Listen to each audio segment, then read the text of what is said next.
So, one of the basic questions, like God Stuff 101, bless you, kind of questions, that you can ask yourself is, where do I get my me from? Something that I talk about a lot. I ask people when they come to me for prayer support, counseling kind of stuff, where do you get your you from? This is something that I've talked about many times. Maybe you've heard me talk about it. The basic idea is that as human beings, we're born into a community. We're not out there alone. We don't have instinctual programming the way that other animals do, where they do their thing very quickly. We require each other. We get our sense of self, our identity, from a lot of other people. And culturally, this is reinforced. Who are you? What are you going to be when you grow up? In other words, what organization or organizations is going to get to tell you who you are? And how will you get paid for that? You know, that kind of thing, right? There's that concept. And the thing that's amazing to me is that a lot of people don't know that that happens. That if you look at your identity, it's a complicated Venn diagram of a lot of different places that tell you who you are. And what I find is simply asking the question, where do I get my me from? Just asking the question can be incredibly liberating, right? But I've said that kind of thing before. Here's the thing that I want you to know today. I never asked that question. For a huge part of my life, it didn't even occur to me because I was just so grateful that someone could tell me who I was, what was important. I was so happy to be given my sense of self from the approval of others, for example. It was just great. If you set an expectation, I will live up to it, man. I'll do whatever you need me to do. Absolutely, my answer is yes. I'm in. I thought for years, I thought that I was an empath. I thought that that was my superpower, right? It turns out that understanding how to change who you are based on the fluctuating emotions of others is just a survival tactic from growing up with a narcissist in the house. It's not magic.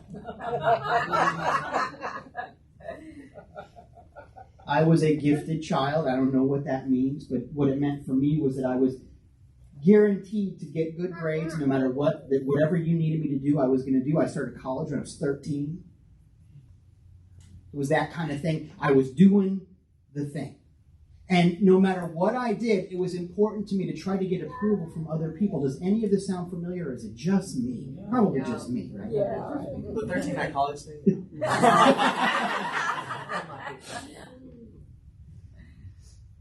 And you think, because you know this, we're supposed to feel good about that. Someone's supposed to feel good to get that applause and the attaboys or attagirls or whatever that is. But I don't know about you, but it just made me feel tired. You know, I think sometimes we associate being tired with an outward motion. I'm giving and I'm giving and I'm giving and I'm giving and I'm tired. We hear that. But I think being in receive-only mode can be exhausting too. If my whole sense of self is from somewhere else, if all I'm doing is saying, tell me, give to me, that's exhausting too, because there's this thing in us, this essence in us that wants to come out. There's this part of us, this voice in us that wants to speak, wants to sing, wants to dance, wants to share, wants to be out loud. And so being in receive-only mode can absolutely wear you out and bump you out. I know this. Don't try this at home. This is good to know. Because I think for a lot of people, the concept of spirituality is, what's in it for me? How can I manifest the new thing? How can I get the thing? How can I get my stuff fixed? How can I receive the thing? I can't tell you how many times people have come to me in prayer and said, I spend days, hours, all kinds of time just sitting in meditation. And that's cool. I like that.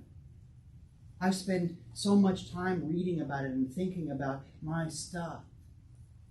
How come I'm just exhausted? You're exhausting me right now. Because like I said, there's something in you that needs to come out. Being in receive-only mode is exhausting. And so to a person like that, I might say, maybe hit the soup kitchen and pick up a ladle. Maybe find a way to serve. Or maybe on a very simple level, make sure that the people who love you know who you actually are. Are you sharing? That's kind of a big deal. Because without that, like I said, we just get tired.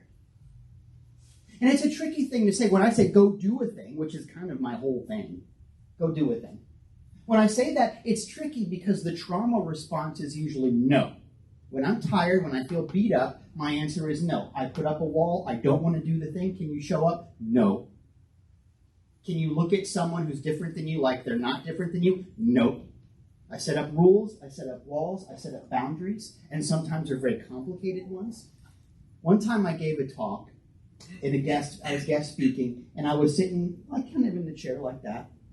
And I don't know, people are watching the amazing music that we have, but if you ever glance over at me, I'm in prayer because this comes from a prayer place. I have notes and stuff, but I don't really look at them. It comes from a prayer place. And so, I'm saying my lips are moving a little bit, I'm doing my prayer thing, and someone said, I just can't listen to whatever you say because you don't put your head down when you pray. Wow, so God's on the floor for you? How does this work? I don't know. Good. Is this like a twister thing? The point is, no can look all kinds of different ways. But at the end of the day, when I hear somebody othering someone else, when I hear somebody knowing somebody else or something else, what I see is someone who's in trauma. No is a wall. But I got to tell you, that took me a long time to learn because that wasn't my wall. My wall was yes.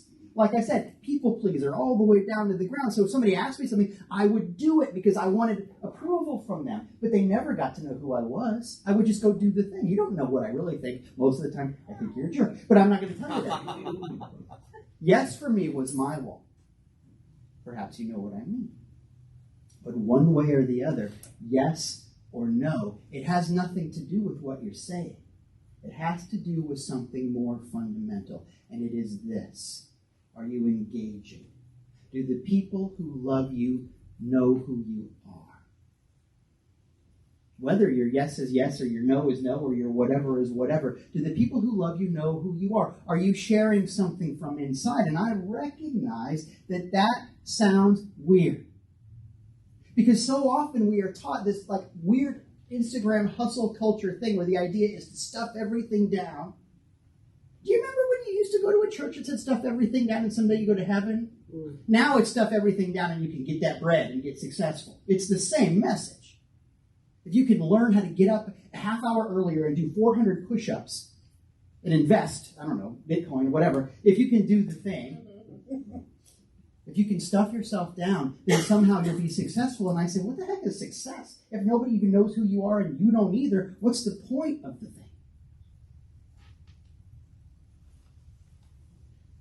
I want you and me and us and the world to be one where we are not just marking time. Ask yourself, are you marking time or are you making a mark?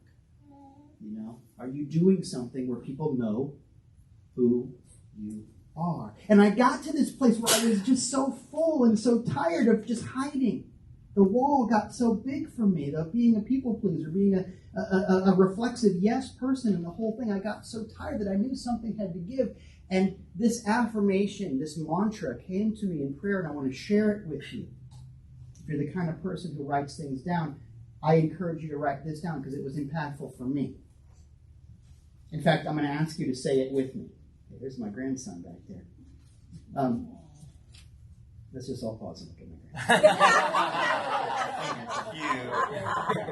grandson. So repeat after me. I have decided to enjoy my life. That's the whole thing. I have decided to enjoy my life. When things get so crazy, when there are so many demands, when, you better be a certain way around these people, you better follow these rules, I have decided to enjoy my life. That's it. Because for one thing, you can't give something you don't have. But more than that, what I am talking about is love. Can you see yourself with the eyes of love? Can you be the kind of person who not only wants to share from that place, but when you look at someone else, you can see that too? I have decided to enjoy my life means I'm going to live from the heart, and I'm going to see that in you. That's what I'm talking about. And that's what I want you to have going for you. I have decided to enjoy my life.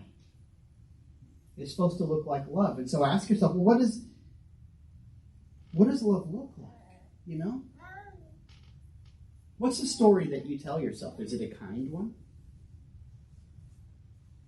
And you know the old thing, I didn't make it up, I wish I had. But do you talk to yourself like you talk to somebody you love? You give yourself less slack? You can't give something you don't have. You're not really going to be nicer to anybody than you are to yourself. That's just how it works. Is your self-talk nice? Are you kind to yourself? When you think about other people and how they operate, are you charitable with them? Do you give to them? Do you decide to enjoy that life that you're sharing together? And look, we all know that you can be polite and be hateful, right? I can hide myself and be incredibly accommodating. I'm good at it. I learned that early on from where I came from. But it's the old thing. If somebody's got spinach in your teeth, do you say or not? Yeah. You know? If someone metaphysically has spinach in their teeth, if someone is being abrasive or toxic, do you say something or not? Well, I want to be spiritual and just say yes to everything. Yuck, get over it. Got a whole church full of spinach teeth. Get over it. Because I want people to be honest with me. Don't you want people to be honest with you? People say the truth hurts, but I say, really? Because what is the truth? I would say, if it hurts, it ain't the truth. It might be a fact. It might be ego. It might be something that cannot possibly define you. But what is the truth about you? You are a child of love. You are made out of something powerful. That's the truth. Truth doesn't hurt. Don't use that as a crutch. Oh, I'm just being honest. Are you being honest? Because the honesty says, I see something powerful in you. The truth doesn't hurt, or it is not the truth. So I want to teach you another one that has been meaningful to me. And it comes up when people say, yeah, you say, just look past the facts and into the truth and don't get hung up on the outer stuff. But what about all these bad things that are going on in the world? And what about all this bad stuff? Are you just looking the other way? This is a very powerful affirmation, and it is so powerful, this is like black belt stuff. You might want to just keep this in your self-talk at first. It takes you got to pay attention to your audience, you know what I mean? This is I'm not even going to ask you to repeat after me. I'm just going to say this one because this is. You ready? I don't give a damn. I'm serious. I don't give a damn. I got in trouble for saying the D word one time. Somebody said, you're swearing. I'm like, they say it on TV and it's in the Bible, so I'm good. But here's what I mean by that. People said, you mean you don't care? Absolutely, I care. I care so much that I am not going to damn this. I'm not going to curse this by focusing on the negativity. I refuse to damn this situation by thinking about all of the things that might happen that are bad.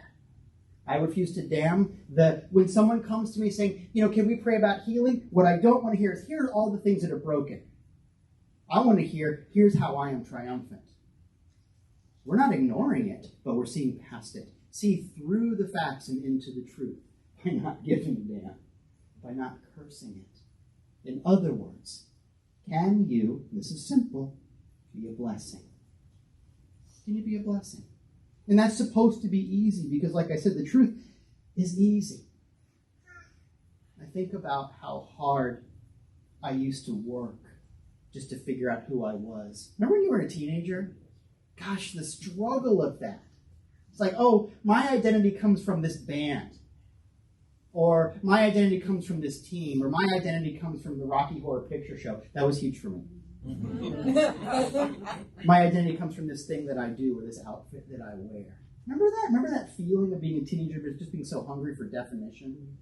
Well, some adults are still just teenagers, but now it's not those things. But my identity comes from my job, my ability to make money. My identity is completely defined. My whole personality is Course in Miracles. Whatever it is, there is more to you than what somebody outside of you is doing. Doesn't matter what store you shop in, you can't get your identity from it. And the message that every movie that's directed at teenagers has is the same, right? You remember the movie. It's every after-school special. It's every Judy Blume book. It's every one of those. It's every John Hughes film. It's the whole thing. And it's always, just be yourself. You've heard that 100 million times, right? Just be yourself. And there are people who have been so indoctrinated in people-pleasing and the walls of yes and no and all of that they think, that's so hard. What I have learned is that being myself is easy. What's hard is keeping the mask on. Being myself is easy. What's hard is the artifice. What's hard is keeping up with who I'm not, because it takes energy. If it's you, it is effortless. So knowing that you are already good, knowing that, yes, you have work to do, but that it can be done, knowing whose child you are, knowing that you're made out of love, knowing that you are already effortlessly beautiful. But the truth is just true. Ask yourself, this is your homework, what is effortlessly true about me? What is effortlessly true about me? What do I not have to pretend? It might be a small list. It's okay if it's a small list. What is effortlessly true about you? And work on it, and work on it, and work on it, and let that list grow a little bit, and then ask yourself question number 2. What am I doing to show other people my truth? Do the people who love you know who you are? What is effortlessly true about me, and how am I showing other people? And if you work on those 2 things and become dedicated to those 2 things and dedicated to seeing those things in other people, something happens. You get past the effortlessly true things that are, okay, that's good, and into a perhaps smaller list of true things that make you feel like you have been struck by lightning. There are things, there is art and truth and love and beauty in you, and when you find it and you can't shut up about it, and it makes you into a wide-eyed mystic and a happy person, all of a sudden things change. And I got to tell you, my friends, you deserve that. And the people in your life, the people in our world, they depend on it. We don't need another yes person. We don't need another clone. What we need is an authentic you. And the turn for me, the gotcha for me, is that I realize that question of where do I get my me from, it's not a get at all. It's a give. I choose to give meaning. I choose to give people and organizations and situations power to define me. I choose to give that. And you know what? A big hunk of my life, I gave it to places that didn't deserve to tell me who I was. Don't try this at home. Maybe you can make a choice too. Find some little corner of your heart and give your heart to what deserves it. Give your heart to what is effortlessly true and wonderfully, simply beautiful. Take it easy. And in so doing, you will find your smile. You will find your love. You will find your freedom. Because after all, freedom is a choice. Thank you. I am sorry.